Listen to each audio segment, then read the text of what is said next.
people.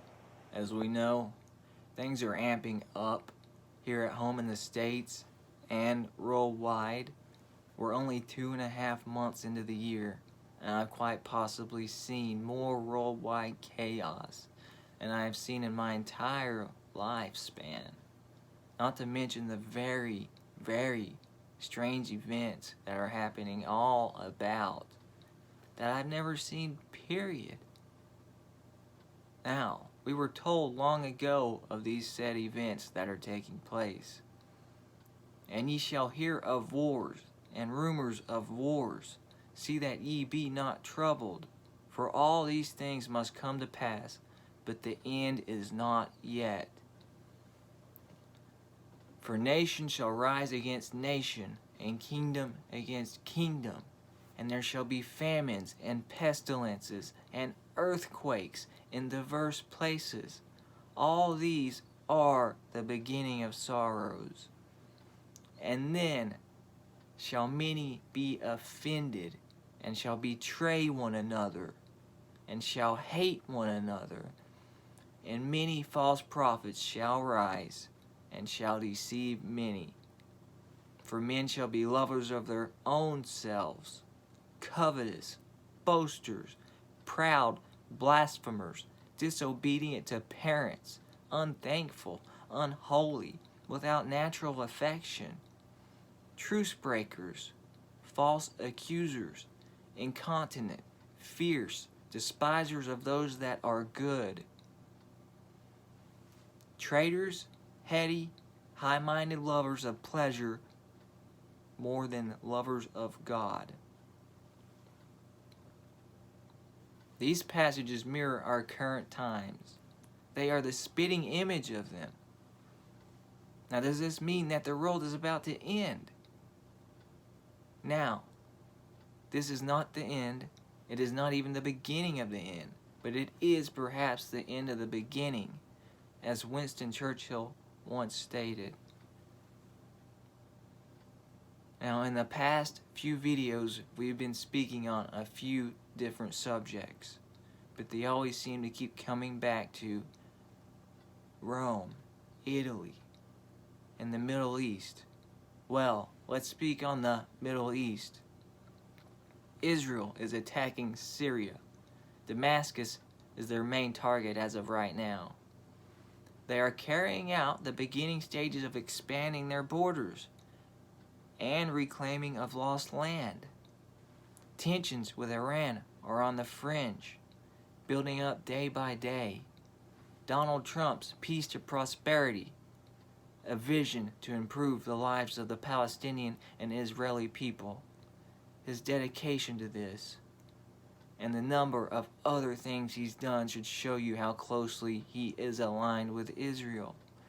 Now, don't think for 1 second that I'm speaking badly about Israel, as I am not. But these things need to be kept in mind to see where we are headed. Israel has now had their second deadlocked election and are to move on to a record-breaking third election, thus prolonging a year-long stalemate as they cannot come to terms on anything. On March the 2nd of 2020, 3/2/20, they will hold this third election. In the last video, we briefly addressed Zionist leader Haim Arlosurov, as we will in this video, as even in his death, he plays a big role in current and future events. As a headline reads, and I quote, "Zionist leader Haim Arlosurov was murdered so that Israel could live," unquote. Haim Arlosurov was assassinated in Tel Aviv on June 16, 1933, just 2 days after returning from the Haavara agreement negotiations in Germany. Now, I just want to briefly point out that date, 6/16/1933. 3 plus 3 equals 6. 16 minus 6 equals 10. 1 plus 19 equals 20. And again, we arrive back at 6/10/20. But anyhow, this left the right and left in complete disarray. sort of like they are in current times, blaming one another on the assassination. Okay, well, Arlo Surov was born on February 23rd, 1899, 2/3/99. The current third election is scheduled on 3/2/20 for a very good reason. Reverse that date, and you have the birthday of Arlo Surov, 2/23. His assassination was carried out by two men. He was shot in the stomach on the second day of him returning to Tel Aviv. He died 3 hours later, 34. He was the age of 34 when he died. Now, 3/2/20. 2 plus 2 equals 4. Carry the 3, 34. Well, that's the date of the upcoming third election. Even the men who were charged for assassinating him share a good deal of ironic linking of happenings together with the man. Of course, they were eventually acquitted of the crime, but then the triggerman, Abraham Stavsky, went on to die in the Atalanta affair, just 50 yards from where he had shot Haim Arlo Surov 15 years and 6 days prior in June. 666 is what that adds up to. Literally. And what are the odds of him dying that close to Haim Arlo Surov? Anyway, so I do believe that this date of 6/10/20 has a great deal with what we just addressed in terms of what's likely going to happen. I mean, the date itself even equals out to 3 6s.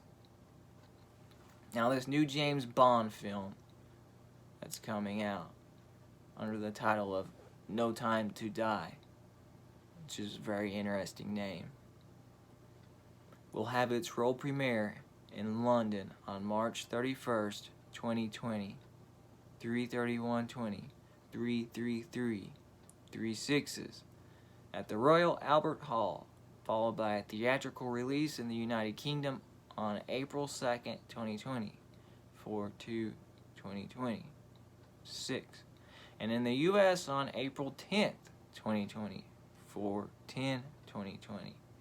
There's your 9. So, yeah, James Bond is a fictional character created in 1953. Again, 3, 6, and 9. Luciana Paluzzi, born on 6/10/1937, which equals out to 6/10/20, starred in a British World War II film titled No Time to Die back in 1958. She is from Rome, of all places.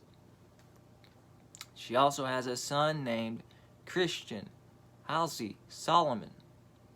She is best known for playing Spectre assassin Fiona Vulp in the 4th James Bond film, Thunderball. Now, while we're talking about the titles of James Bond films, go and look at the titles of all the films after watching this video, and keep in mind what we address in this video while looking at them. It's very interesting. This is also the 25th film, James Bond film, which equals out to the number 7, which we're getting into right now. Let's not forget the number 7 and 007. Scripture represents 7 as a number of completeness and achievement.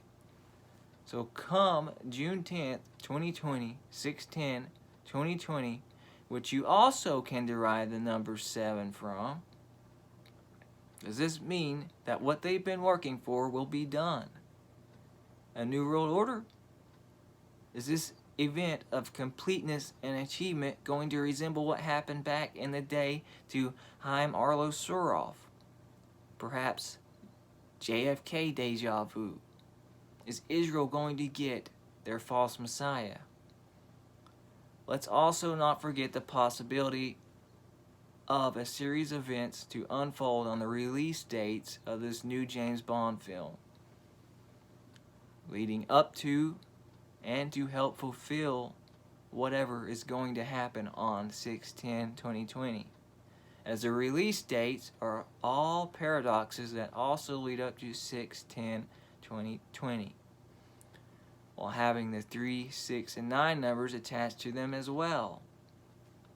Now also, give the lyrics to Billie Eilish's No Time to Die a scan over the song she made for the film of the same title, while again thinking of all the things we addressed here. Just scan over those lyrics. Oh, also Billie Eilish, the youngest the youngest artist to ever make a song for a James Bond film. She's the age of 18. 8 minus 1. There's your 7 again. And I saw one of his heads as it were wounded to death, and his deadly wound was healed, and all the world wondered after the beast. Revelation 13:3. Ladies and gentlemen, expect another video, as there's much still left unaddressed. I believe we are on the 4th video thus far, and there's plenty more to come, as there's plenty more to address. Behold, I will make them of the synagogue of Satan, which say they are Jews and are not, but do lie. Behold, I will make them come and worship before thy feet, and to know that I have loved thee. Revelation 3:9. Atlas signing out. God bless.